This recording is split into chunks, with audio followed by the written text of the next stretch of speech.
everyone, me again, hope you're keeping well. I said we were going to look at another White Dwarf before the month ran out, and we are. This is a dog-eared, battered one from my childhood. This is White Dwarf 207, March 1997, I believe. But this is the time they stopped putting dates on anything. Yeah, 1997, March 1997. Let's take a look. Here we go. So, excuse the more bits on the table. This is bits of resin. I've been trimming giants and dragons and bears and tigers for salute, and my plaster is off, but I've still got a few steri strips on there to show where I was trimming stuff, and also little bits of putty and things from some of the sculpting that I'm doing at the moment, of which more in a later video, but we're not here to talk about that. We're here to talk about a vintage classic White Dwarf, good old Games Workshop from back in the glory heydays, although everyone's heyday is slightly different, right? Everyone's golden age is slightly different. This is 1997.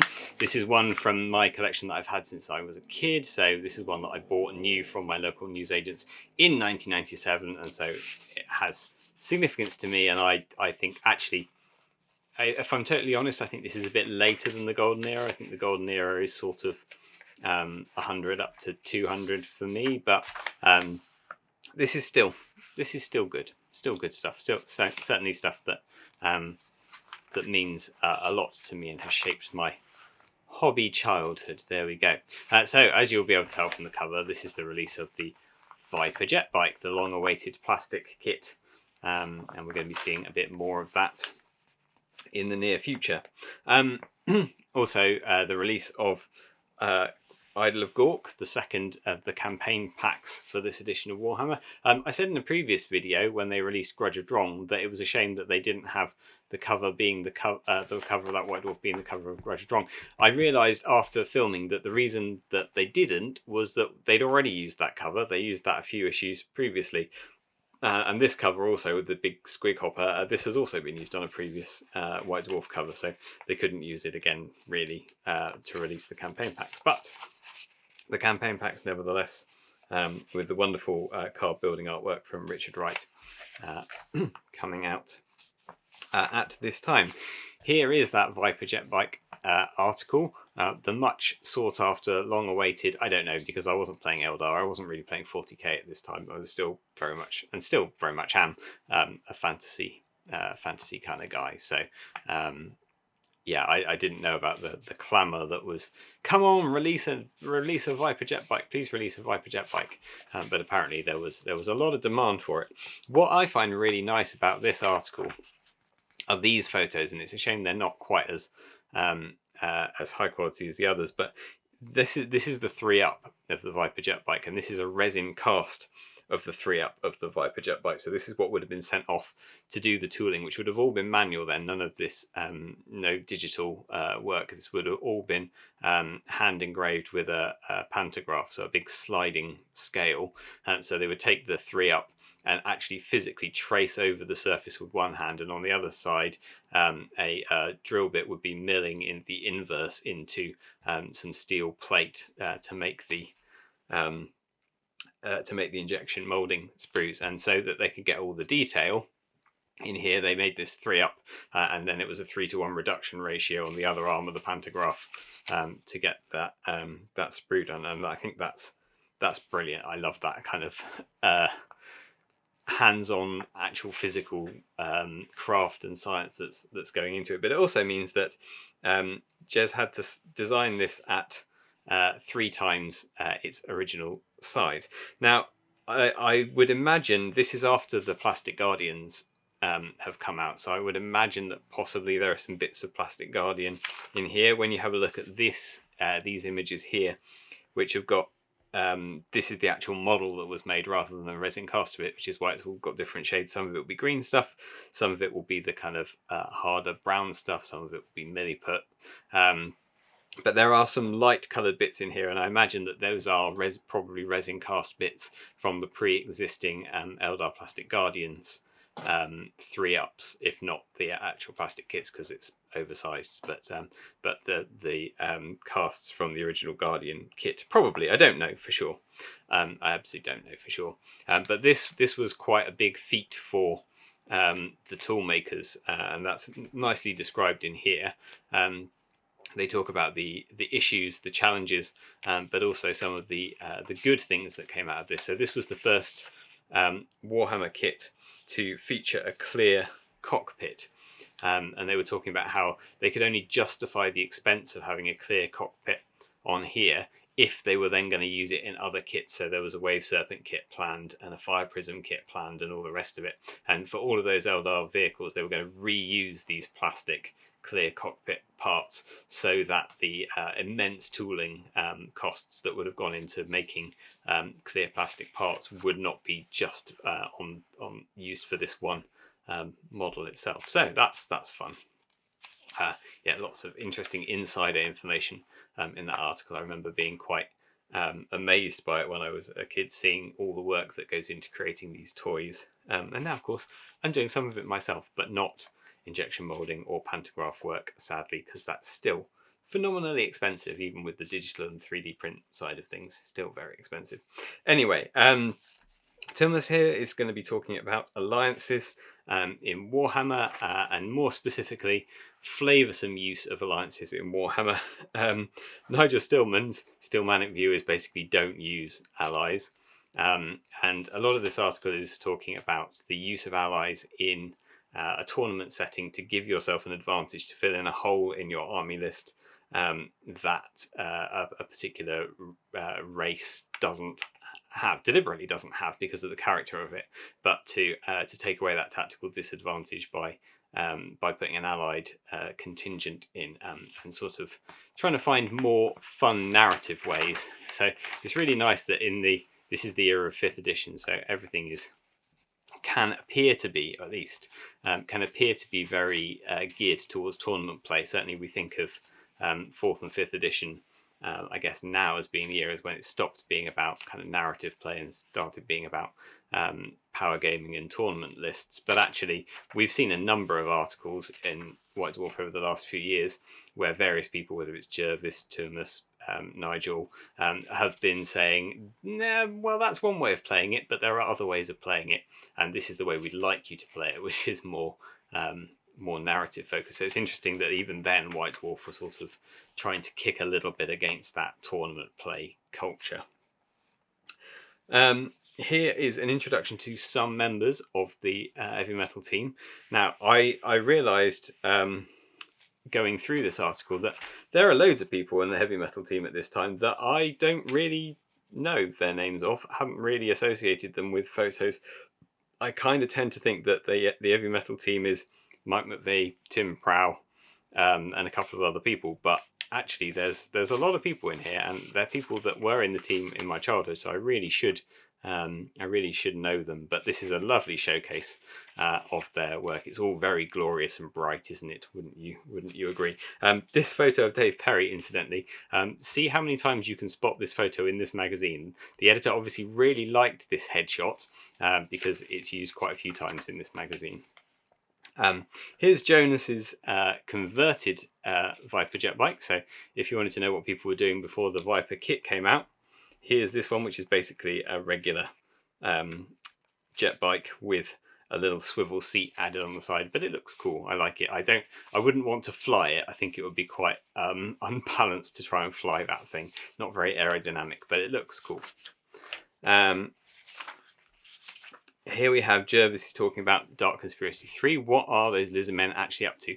Well, you might expect from previous issues that what the lizard men are up to is destroying the known world or trying to conquer the known world. Well, actually, it's very far from the truth. What they are after, according to Jervis in this article, what they are after is stopping a grand chaos invasion that comes along with an astral conjunction. So the reason they need those glyph plates back so badly is not for any diabolical plan of their own, but rather so that they can stop Chaos's diabolical plan to take over the known world. This is an article that is very ingrained in my mind since seeing it in this issue when I was a kid.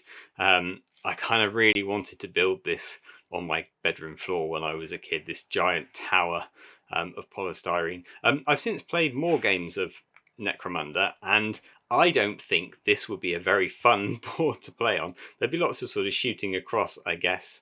Climbing up would be quite a pain. And then there's these kind of open areas here. I think this would need, really, it would need some kind of big gantries coming across the middle here. And some more platforms in order for this to make a very interesting game. But I quite like the kind of idea that you if you're a player, you could sit on one corner of these and not really see what's around the corner of the board, and you could come around the corner and suddenly find that there's something else waiting for you on the other level of the opposite side. And it's very obviously made out of polystyrene packaging bits. It's very obviously bits of washing machine and fridge polystyrene packaging and things. But the paintwork on it is pretty cool, and it's quite visually interesting, isn't it? And there's lots of little details on here as well. It's not just sprayed and dry brushed polystyrene, but that is an awful lot of it. Yeah, a fun board to play on, I'm sure, but I think actually probably not the best games, or not the best board to have for games. There's another photo of Dave Perry. This article here is about orcs. It's about Brian Nelson's Toothy Orcs, which this was where I started losing interest in orcs. I didn't like this new aesthetic that they were coming up with. The release of the new Goblin Chariot, another long-awaited plastic kit release. And here's a good sort of overview of how you can build an orc army. So we had an article, was it Owen last month, possibly, or the month before, was talking about building his orc army from scratch. Well, maybe he could have paid attention to this. This is somebody else's view of how to create a good warg, along with lots of pages from the new rulebook showing the then current orcs in their vivid glory. The Space Marine attack bike with a trike. Attack trike, I should say, with a sidecar with a bolter on it anyway.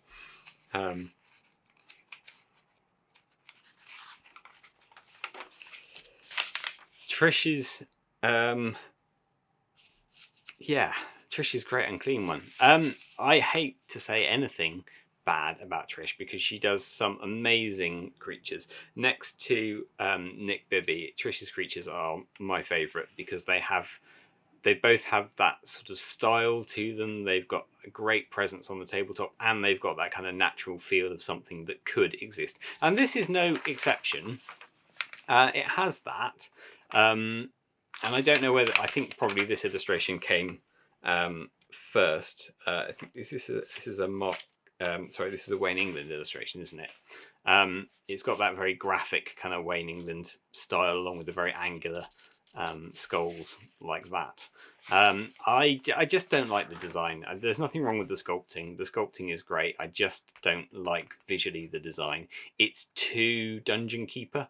It's too Horned Reaper, and not enough the big gribbly Nurgle beastie that was on the back of these Lost and Damned Realm of Chaos book. But that's the look they're going for. It's got a little bit of the kind of golden demon horned head, a bit more demony, bit less grotesque fat Buddha kind of look to it, and that's the style of the era, so it makes sense. I don't like it as much. And guess who it's painted by the way? What else have we got in here? Oh, apparently I cut something out of here. What did I cut out of here? Oh, a Design Your Own Space Marine chapter. That's what I cut out of here. I remember what it was. It was the Terminatress Space Marines, who were my Space Marine chapter at the time. Their uniform was dark blue, and they had metallic orange shoulder pads because those were the colours of car tester body paint that were available in my local surplus stores, and that's what I was painting them with. The idea of the Terminatress chapter was that they were all Terminators, or as many of them were Terminators as possible. Yes, it was very cheesy, and they ended up becoming, in a later iteration, when 3rd edition was current, the Emperor's Seraphim, who had a more funky leopard print design, but at this era they were bright metallic blue with bright metallic orange shoulder pads, and I'm not at all surprised that I didn't win that contest. Some more on Epic 40,000. We've been looking at Epic 40,000 in previous issues. This is Andy Chambers' full briefing on what to expect from the new game. I believe a fairly significant improvement to the Epic system, although I gather that current players of Epic were not delighted with this issue. It was with this edition. It was too different for them from what they had used before. But there were some very innovative things. Last week we were talking about how the misfire and artillery dice and scatter dice that we used in Epic translated into Warhammer Fantasy Battle for the 4th edition.